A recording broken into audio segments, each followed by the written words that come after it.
Bismillahirrahmanirrahim. Hadirin hadirat yang berbahagia, akhlak Rasulullah yang mengajarkan langsung adalah Allah Ta'ala. Adabani Rabbi fa ahsana ta'dibi. Yang mengajar aku akhlak adalah Allah. Yang membaikkan akhlakku juga Gusti Allah. Itu kata Rasulullah. Makanya punjer akhlak adalah akhlak Rasulullah Sallallahu Alaihi Wasallam. Kapan Allah mengajarkan akhlak tingkat tingginya kepada Rasulullah? Ketika Mi'raj. Jadi ibu bapak, ini sekaligus pelajaran bagi kita semuanya. Kalau ada orang yang menyatakan bahwa Mi'raj itu perlu dipertanyakan, mukhtalaf bainal ulama, saya tekankan dan saya garis bawahi sebesar-besarnya, setebal-tebalnya, tidak ada yang mengikhtilafkan, tidak ada yang menyatakan khilaf untuk Mi'raj, baik Isra maupun Mi'raj, semuanya jumhur ulama menyatakan ada. Sekali lagi, jangan mudah percaya hanya karena ada orang yang sudah terkenal menyampaikan bahwa Mi'raj itu mukhtalaf. Tidak, saya tekankan sekali lagi, tidak. Jadi ketika Rasulullah Sallallahu Alaihi Wasallam sampai ke langit 1, 2, 3 sampai langit ke-7, malaikat Jibril sudah nggak sanggup lagi naik. Rasulullah naik sendiri ke sab yang ke-8 yang disebut sebagai Sidratul Muntaha. Naik lagi ke sab ke-9 yang disebut sebagai Mustawa. Naik lagi ke sab yang 10, sab yang ke-10 yang disebut sebagai Raf. Apa namanya? Raf atau Arsh. Di sana Allah langsung dengan Rasulullah, Allah dawuh ya Muhammad. Ketika mukafah, ketika langsung Allah dengan Rasulullah, Allah dawuh nimbali kanjeng Nabi dengan panggilan ya Muhammad. Sallu ala Nabi Muhammad.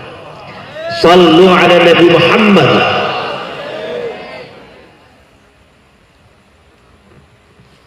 Padahal Allah kalau di depan orang-orang Bekasi, di depan orang-orang Lasem, di depan manusia, Allah tidak memanggil Rasulullah dengan panggilan ya Muhammad. Tetapi status sosialnya, jabatannya, ya ayyuhan Rasul, ya ayyuhan Nabi, dan seterusnya. Tetapi ketika sendirian Allah dawuh ya Muhammad. Ini pelajaran akhlak tertinggi.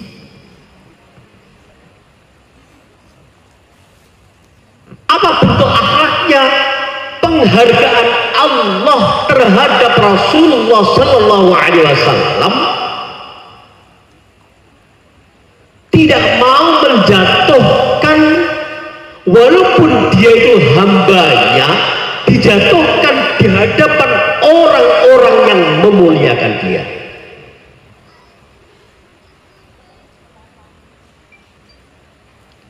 Saya pernah derekno abah saya ke Pasuruan, ke rumahnya maksudnya muridnya abah saya sendiri sekarang jadi kiai.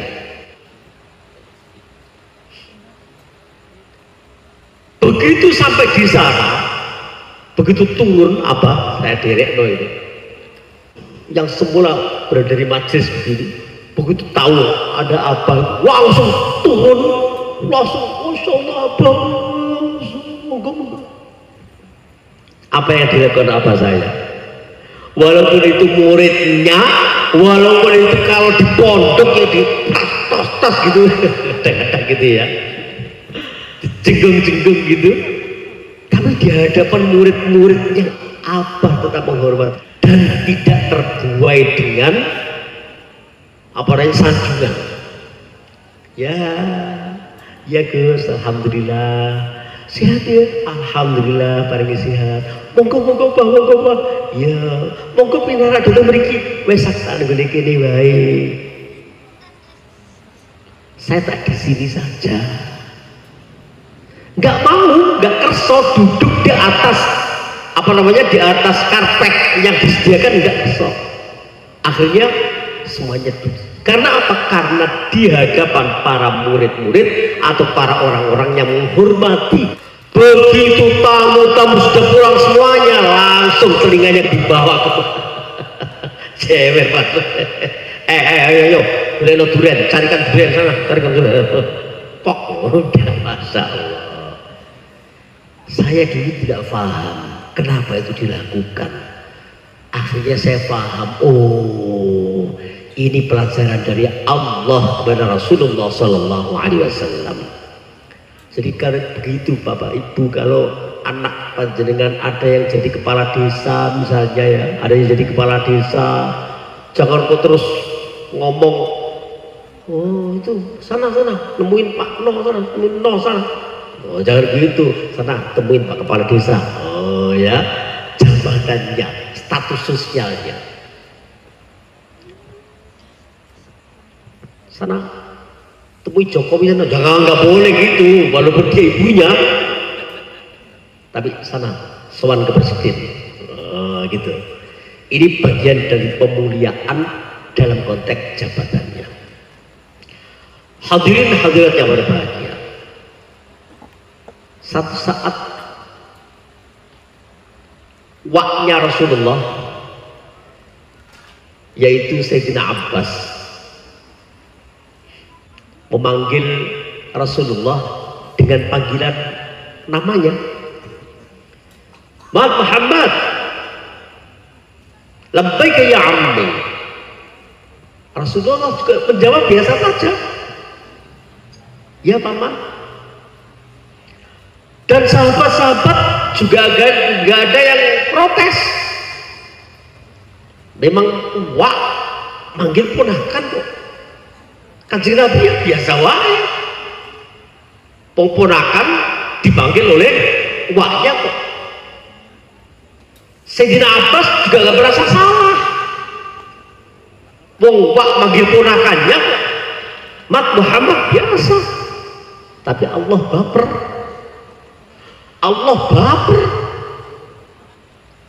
langsung panggil malaikat Jibril, Jibril sini, labbaika ya Allah, labbaika ya Rabb.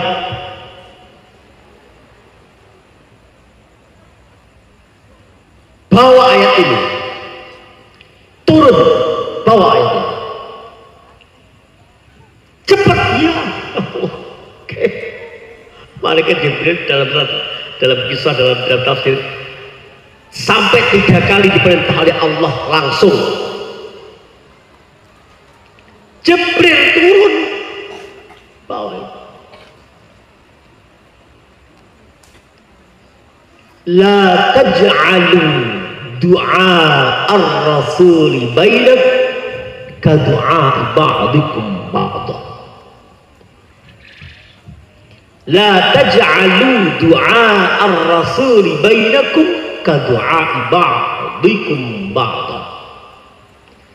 Jangan engkau menjadikan panggilan terhadap Rasulmu, bayangkan, bukan kok terhadap Muhammad, tidak.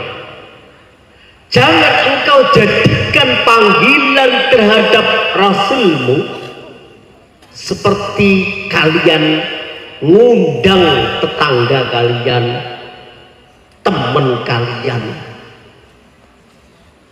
saudara-saudara kalian.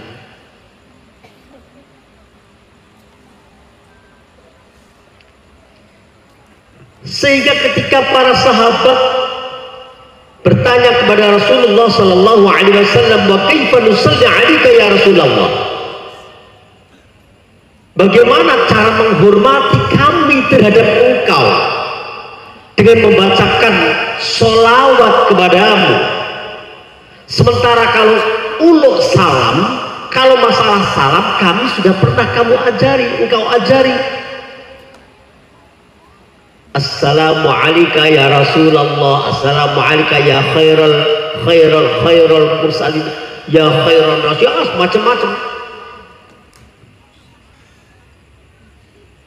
Tetapi dalam hal sholawat, bagaimana cara kami menghormatimu dengan membaca sholawat ya Rasulullah? Wa kaifa nusalli 'alaika ya Rasulullah? Rasulullah sallallahu alaihi wasallam dawuh, qulu Allahumma salli ala Muhammadin, sallu ala Nabi Muhammad, sallu ala Nabi Muhammad. Untuk membacakan selawat kepadaku sederhana, qulu, bacalah Allahumma salli ala Muhammadin. Cuma itu perintah Rasulullah. Enggak pakai Habibina, enggak pakai Syafi'ina, enggak pakai Maulana, enggak pakai Sayyidina, macam-macam, enggak pakai. Cukup Allahumma sholli ala Muhammadin. Itu perintah Rasulullah. Tapi kita sebagai makhluk, sebagai umat Rasulullah tidak boleh hanya seperti itu. Ini bagian dari akhlak kita kepada Rasulullah. Kalau bapak-bapak ditanya oleh anaknya, saya misalnya ditanya oleh anak saya, "Pak, jenengan itu sebenarnya namanya siapa sih, Pak? Kok orang-orang kok manggilnya kok abah, sana apa?" Terus tak jawab, "Namaku Zaim." Terus kemudian anakku, Zaim. Ini kalau saya tak remak tak lebono sak mana. Sama ketika Rasulullah memerintahkan qulu Allahumma sholli ala Muhammadin, maka kita sebagai umatnya tidak boleh hanya sekedar itu, tetapi dalam rangka pemuliaan kita tambahi. Engkau ya Rasulullah yang begini, yang begini, yang begini, yang begini, Sayyidina Maulana Syafi'ina Habibina, macam-macam gitu. Semakin banyak pemuliaan terhadap Rasulullah sallallahu alaihi wasallam, maka itu semakin menunjukkan akhlak kita kepada beliau. Ada satu kaidah, idza ta'aradul amru wal adab qaddimal adab. Ketika dua hal, yang satu adalah akhlak, yang satunya adalah perintah, maka yang dimenangkan adalah akhlaknya. Perintahnya Rasulullah seperti itu. Qulu Allahumma sholli ala Muhammadin. Tapi akhlaknya tidak seperti itu, maka menang akhlaknya. Ya seperti tadi itulah. Coba ibu-ibu, kalau misalnya Habib Ali datang ke rumahnya penjenengan, jenengan sudah tahu bahwa Habib Ali kesukaannya ini kopi hitam. Kira-kira sampai buatkan kopi apa enggak? Bu, kalau Habib Ali kesukaannya kopi hitam, datang ke rumahnya sampeyan, kira-kira sampai buatkan kopi hitam apa enggak? Dibuatkan deh. Kemudian Habib Ali dawuh, "Bu, sudah, empok ya, harus ini empok ya, empok, udah kok, diem aja kamu di sini. Terus jenengan itu tengok-tengok di situ, apa tetap membuatkan kopi? Tetap buatin kopi. Ini namanya kemuliaan. Walaupun perintahnya seperti itu, gitu loh ya. Idza ta'aradal amru wal adabu khudmal adab.